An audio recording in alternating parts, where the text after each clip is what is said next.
Assalamualaikum warahmatullahi wabarakatuh.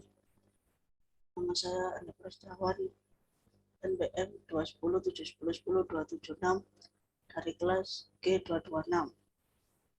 Di sini saya akan membahas tentang pentingnya pemahaman literasi beragama di era digital berbasis media sosial.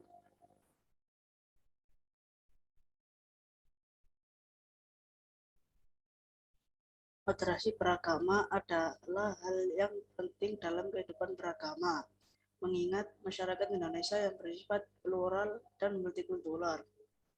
Saat ini keragaman yang ada di Indonesia sedang diuji, di mana sikap keberagaman yang bersifat ekstrim diungkapkan oleh sekumpulan orang yang mengatasnamakan agama yang terjadi dalam ruang lingkup digital. Setelah reformasi ini, banyak komunitas-komunitas yang masuk melalui ruang digital, yaitu media sosial. Pada saat ini, media sosial pengguna media sosial terus meningkat secara drastis dalam kehidupan masyarakat. Apalagi pada masa pandemi COVID-19, banyak masyarakat cenderung berkomunikasi menggunakan media sosial daripada bertemu langsung dengan orang lain.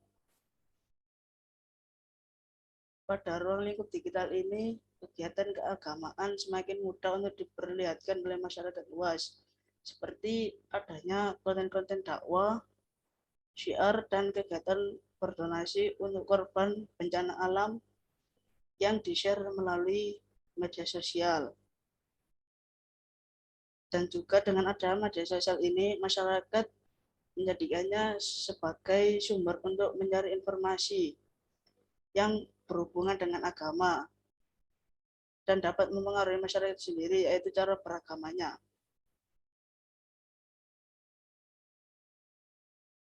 Arti dari Arti dari kata moderasi sendiri adalah pengurangan kekerasan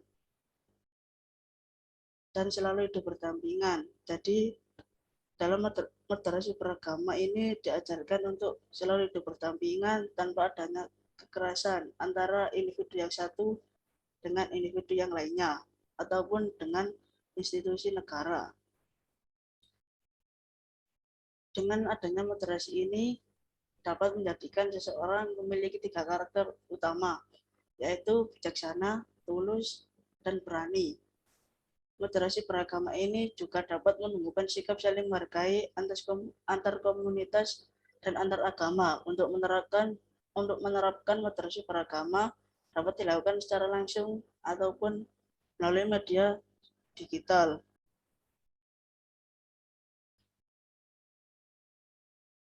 Moderasi beragama ini tidak hanya diajarkan di agama Islam saja, tetapi juga diajarkan kepada agama-agama lain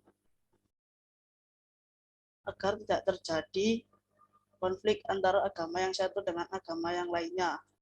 Dengan begitu, kerukunan akan tercipta dan tidak mudah terprovokasi antara yang satu dengan yang lainnya.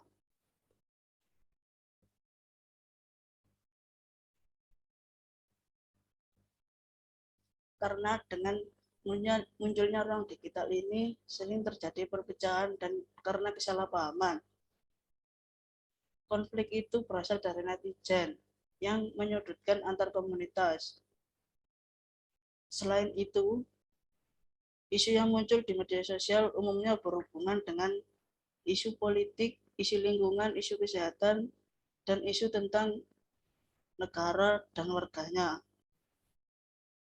Contohnya dalam isu lingkungan dan kesehatan, di media sosial disebutkan bahwa adanya virus dan perubahan cuaca yang terjadi merupakan azab dari apa yang telah diperbuat oleh manusia di bumi. Padahal kenyataannya adanya virus dan perubahan cuaca ini semata-mata karena kehendak Allah.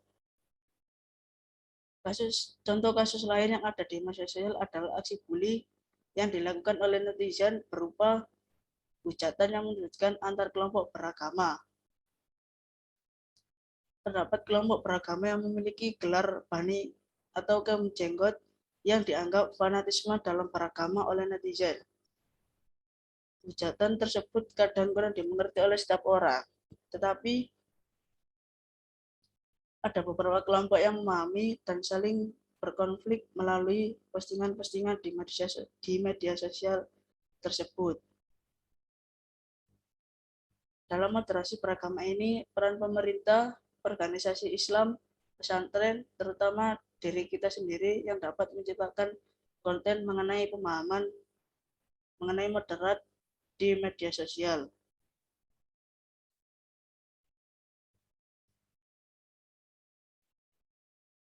Kesimpulan yang dapat diambil dari presentasi ini adalah banyaknya konten di media sosial yang mempengaruhi sikap seseorang, yaitu kurangnya menghargai antar sesama. Hal itu disebabkan karena kurangnya pemahaman mengenai sikap moderat dalam beragama.